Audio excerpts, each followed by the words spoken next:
Empathy is understanding that leadership is not how strong I think I am as a leader. It's the experience and the perception of the people that are led by me. Welcome to the Legacy Branding Podcast.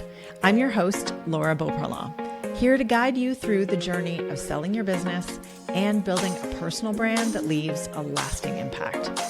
On the show, we'll explore real-life founder stories, expert insights, and actionable strategies to help you navigate the transition, avoid post-sale crisis, and create your impact-driven legacy brand. Whether you're thinking of selling, building to sell, or already on the other side, this podcast is your go-to resource for making your next evolution your best one yet. Let's dive in. Today on the Legacy Branding Podcast, I'm joined by Mike Desjardins.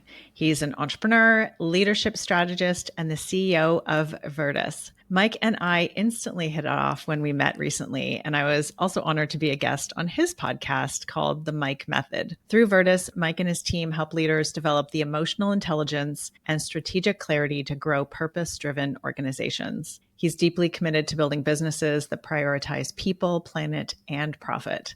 And I know this conversation is going to spark something big for everyone. Mike, welcome to the show. Oh, thanks. I really appreciate being here today. Thanks, Laura. And I love that when we first met, we had one of those hallway conversations, which sometimes those are the best conversations. And I feel like we skipped the small talk and dove right into kind of real stuff. Maybe it was just late at night and I don't know, but somehow we both felt comfortable enough and drawn enough to really dive in.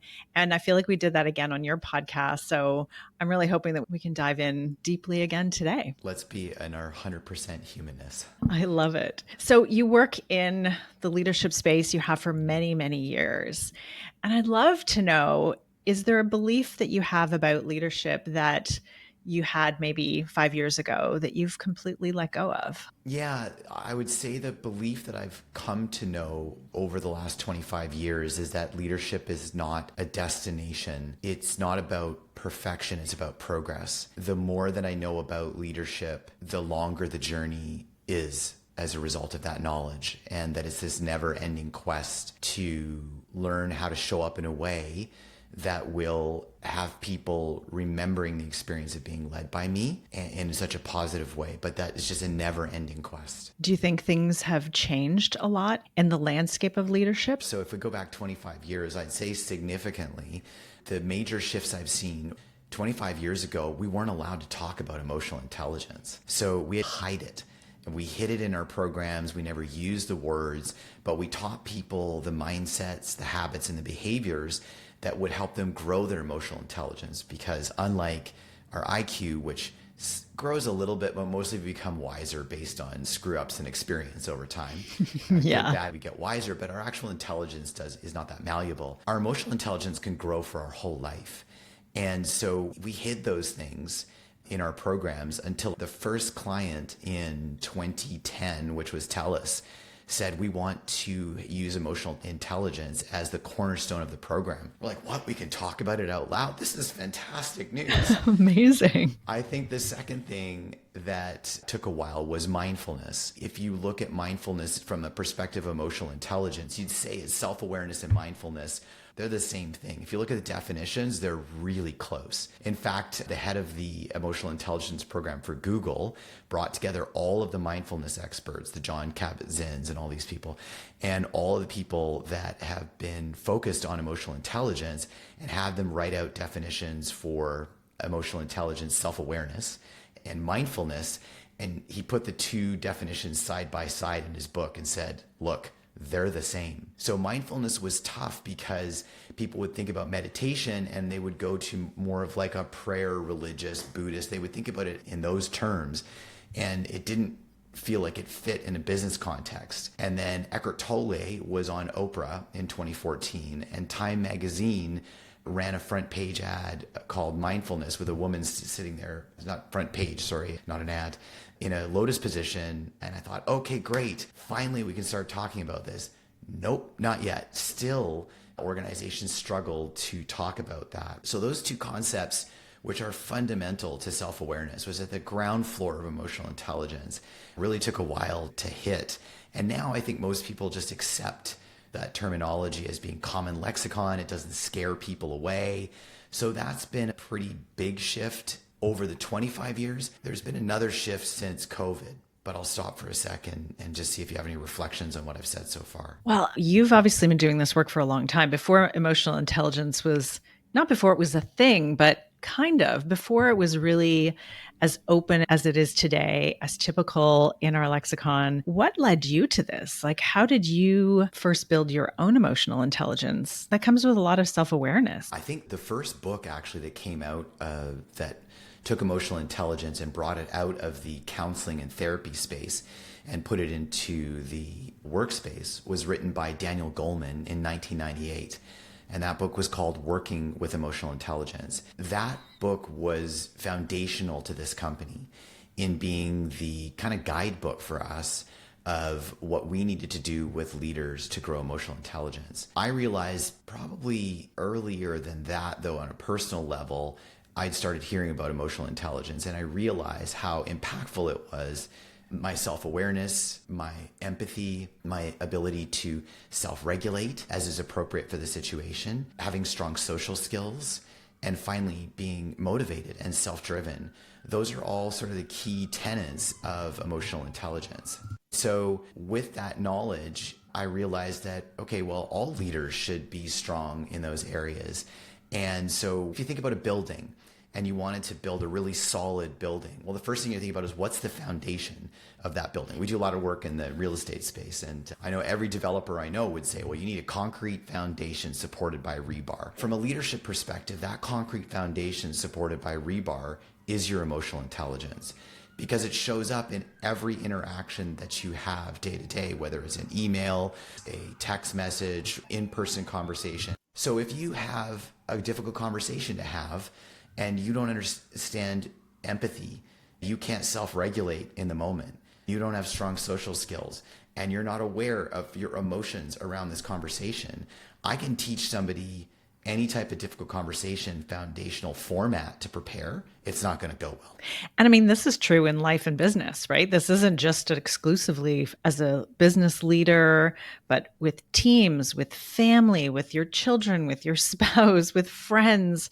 Like communication, empathy, and understanding is hugely important as a life skill. It's one of the things that I never expected in this business that was actually a surprise. That was the first time that a parent, a brother, a spouse reached out to tell us the difference that we'd made in their partner, brother, son, daughter's life, and how much they'd changed as a result of the leadership development that they did with us. And it never dawned on me that we had a lot of stakeholders we didn't know about. So one day we were working on our purpose of the business, and we sat down and we said, well, like, how many stakeholders do we actually have? Because if we have the leader and they have 3 to 5 direct reports, and they have a partner or spouse, and they have on average across North America 2 children, and they have, maybe they coach soccer or little league, or they're involved in some sort of community event, and then they have their parents, and on and on and on. We started counting up all the people, and the low side number was 25. So all of a sudden we realized that our goal to have a Virtus leader in every organization across North America who had been developed by us, maybe not that we developed every company, that's probably unreasonable, but leaders move around a lot. And so like, well, they're going to move everywhere, so we're going to end up having a lot of leaders. But we didn't realize there was a 25 times multiple of the stakeholders that were so positively impacted by the work that we did to help to develop a leader's mindset, their habits, their behaviors, and how they show up in the world. Yeah, because that translates into everything. I love this idea of bringing more emotional intelligence. I would love to know, in the time you've been doing this, what are the shifts you've seen inside organizations? What is the difference you're seeing? Are there tangible things that you've seen? Clear and kind. Leaders become very specific in their feedback, whether it's constructive or whether it's praising feedback. They become more specific and clear in their instructions, in their conversations. They have the ability to check to see if what they've heard from others is what the other person said by repeating it back. So they have much more clarity in how they're showing up as a leader. On the flip side, they're kinder, because as I'm tapped into my emotions and I realize that either I'm nervous, I'm tired, I'm sad, I'm angry, I'm frustrated, if I decide to bring those emotions into a conversation, even if I'm trying to hide it, everyone else can see it in the tone of my voice, in the way that I'm sitting, in how clipped or short my sentences are. So I need to check myself before I wreck myself. Empathy is about understanding the position of others, but it's also understanding that the person across from us is another human being who, as Brene Brown said, woke up today doing their very best they can that day. It sometimes takes people a second to hear that. Usually people have a reaction to like, well, no, not everybody's doing their very best that day. I'm like, well, on what scale? On the scale of what's perfect or their very best day ever? Probably not. But that's not true for all of us.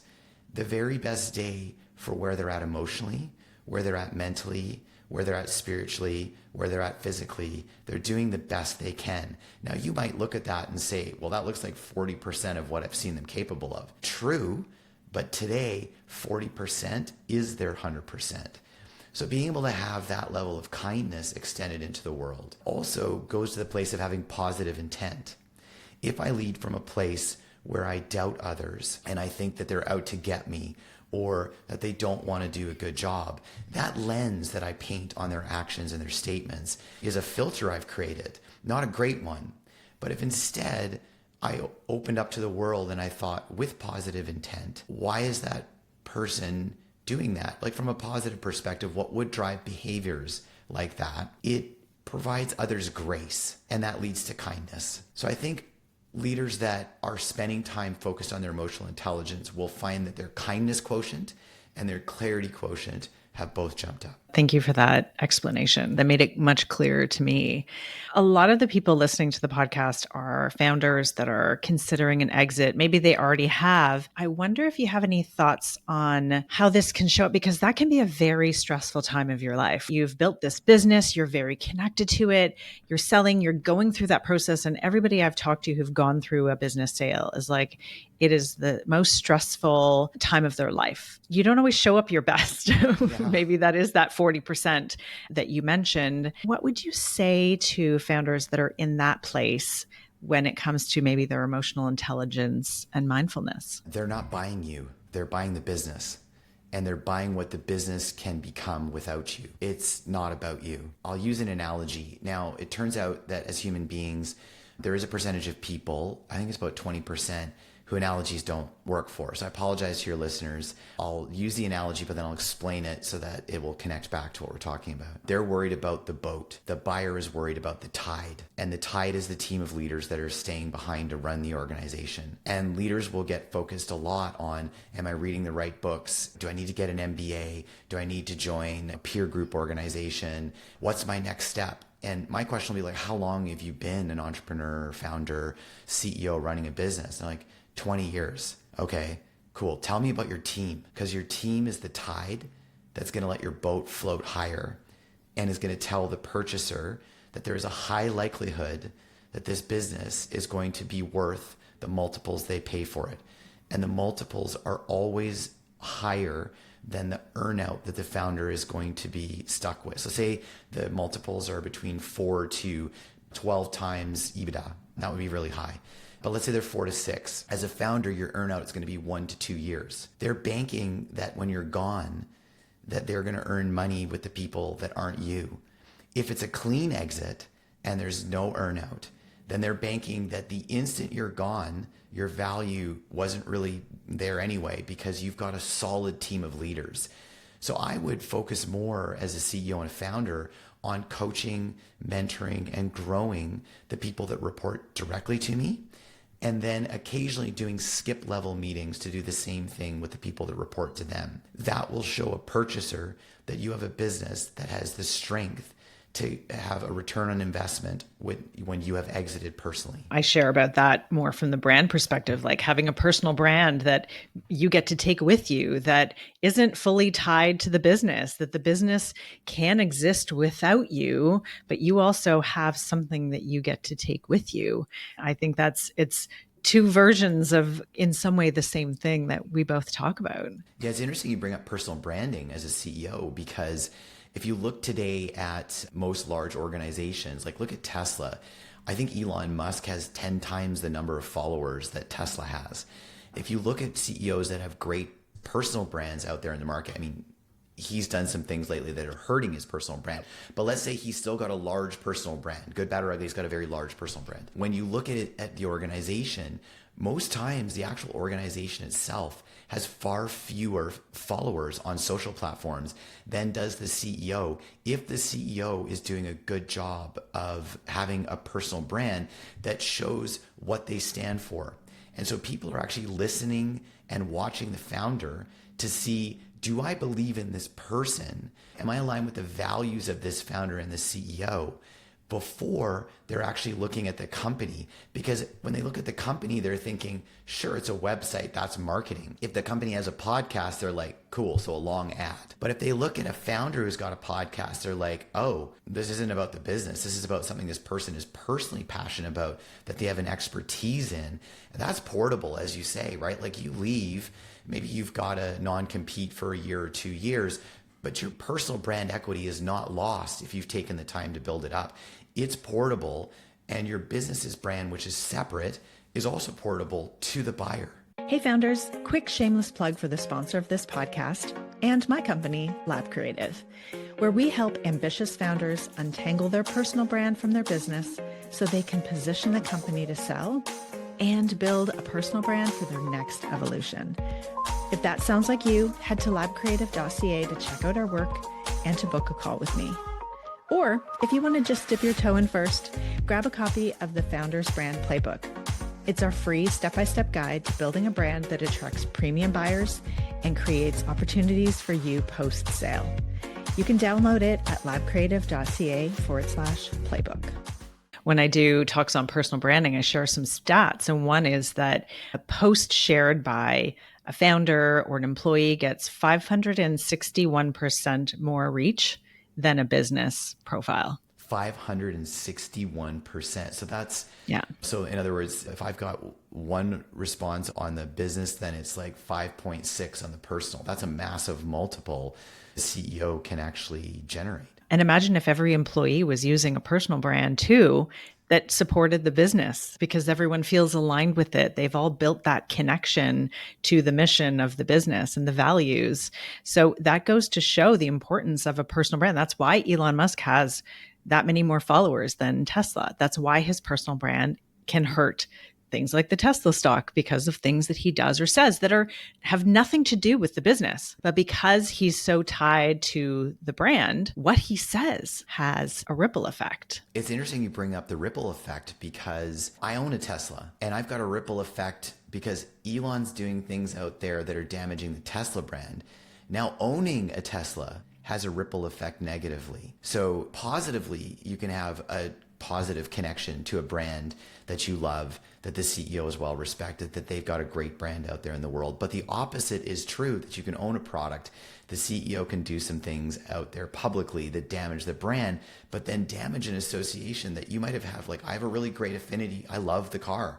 I've had 2 of them. They're fantastic. My whole family loves it. But yeah, I mean, it's a struggle right now. Yeah, I've heard of people having their cars damaged and things like that. Like, it's crazy in so many ways, but it does show the power of that. And then if we loop it back to what you've been talking about with emotional intelligence, if you've got leaders and team members in your organization that have really great emotional intelligence, I think their decision-making on maybe what they share or that tweet or that post or that thing that they do or say publicly, maybe they would think differently about sharing it if they had that deeper understanding of the impact. An impact as a leader is a really important concept, not just from a B Corp and impact, as you talked about, triple bottom line in the introduction. My company's a B Corp, so we're very tied into that.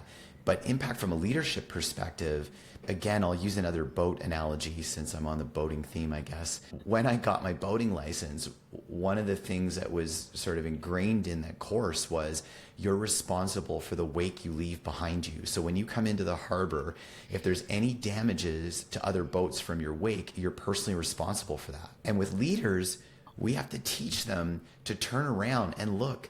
Are they leaving a huge wake behind them? And all the boats, the people that report to them and their followers, are they bobbling around in a frothing sea?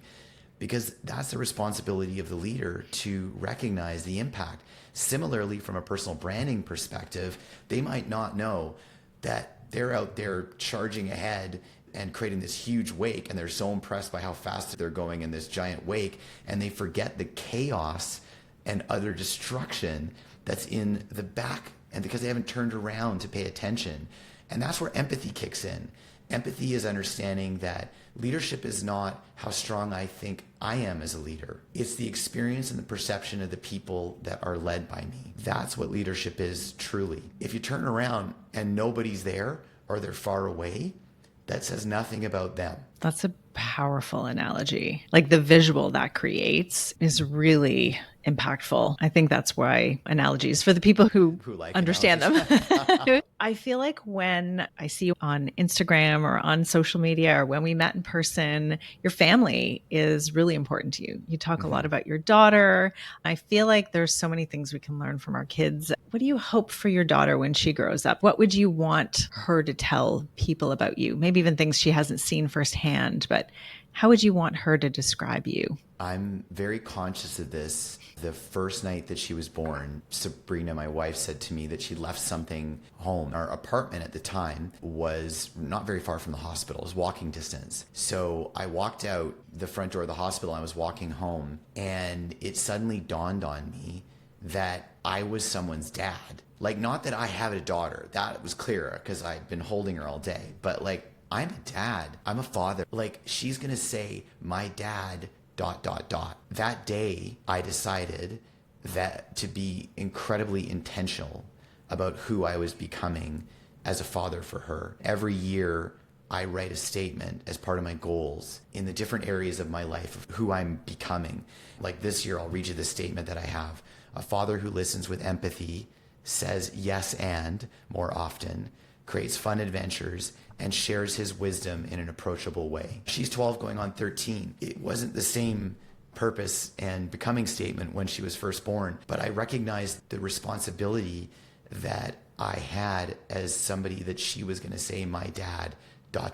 So that has guided me through the last 13 years of her life in how I show up for my wife, because I know that how I show up for my wife is important to her, obviously, but it's also important because my daughter is learning what to expect from a man in relationship as a result of how I treat my wife, how I speak to her, how we deal with conflict, how I empathize with her, the tone of my voice, the way I keep my promises to her. All of those things are really important, that I model that for her so that when she has a spouse, that's what her expectations are of that spouse, or even a boyfriend or girlfriend or whatever, right? Like at a younger age. I love that. I think that's why you and I are so aligned, is that's exactly our belief. My husband and I too. I'm raising two boys, so I'm on the other side. I'm like, I want to be raising the boys that are being modeled how to show up as a father, as a spouse, supporting me, and vice versa, how we handle all of these things and communicate. We're not perfect, but that is something we're very intentional about, because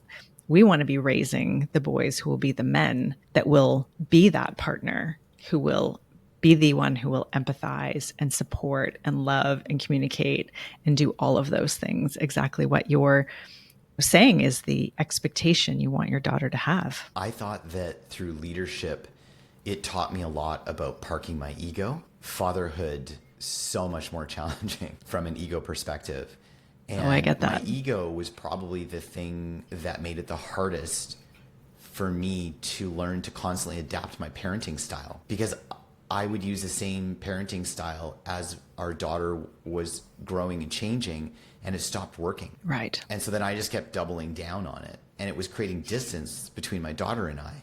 And thankfully, my wife and I have open communication, and she's like, hey, you're kind of messing this up, but it's you, it's not her. Like, she's just growing up, but you're an adult and you get to make choices about how you show up in the world. And the way you're parenting isn't working for her. I, luckily, through an organization you and I belong to, MMT, got an opportunity to hear Dr. Shafale speak. And she is Oprah's parenting expert. Grabbed her book, which is the parenting map, And I read about how much our parenting is impacted by how we were parented subconsciously. We're not even aware that we're doing it. It really taught me that I needed to adapt the parenting style to the kid I have, where she's at in her life right now, and what she needs from me, which is ironically really true in leadership as well. Your leadership style needs to be flexible and shift and change based on where the people who report to you are, their skill level on that particular task or project, and just where they're at in their careers in general. So the same thing I learned was true in parenting. I've just found it much more challenging in parenting than I found in leadership. Well, there's a different level of connection there, right? Relationship maybe means more in many ways and feels, she is part of you. So I guess it does make sense. Right. But I think your original question was, what do I hope that she speaks about me or who she becomes? My goal is for her, and what Sabrina and I really focus on is her emotional intelligence, responsiveness over reactivity. So learning that a reaction is what happens when we're triggered, and a response is the difference between trigger, taking a breath, making a choice, and then responding. And so we are helping her to slow down that loop and that process, and then evaluating how'd that go, because maybe I want to adapt that for next time.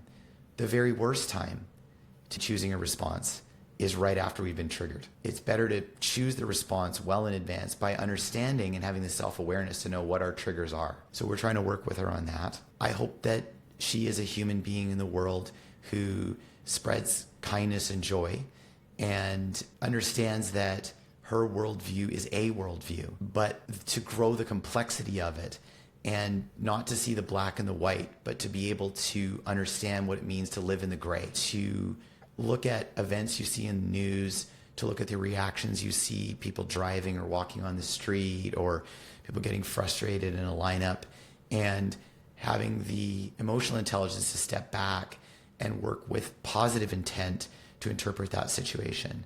I hope that that's the type of human being that she becomes. And whoever she becomes, I'm incredibly proud of the person she's become already. I know she's well on her way to becoming an amazing human being. She already is. Amazing. Well, it sounds like she also has her parents to thank for that. Thankfully, my wife and I have great communication because we know that it starts with the two of us first. We have to be rock solid for our parenting to work for Lily because we see her as a mirror. Yeah, I'm 100% on that with you. So this is called the Legacy Branding Podcast. So I always ask people about legacy. I would love to know, what does legacy mean to you, and what is the legacy that you're creating? It really is aligned to my core purpose. And my core purpose personally is to make a difference in the lives of others by modeling my core values and showing up in relationship as a thoughtful, conscientious, curious, and supportive cheerleader. So that's my purpose in the world. Connected to that, my theme this year is actually to be a peaceful warrior, which is to focus on keeping my nervous system calm while striving towards what I want with power and purpose. I want my legacy to be a reflection of that, a reflection of the becoming statements that I write every year.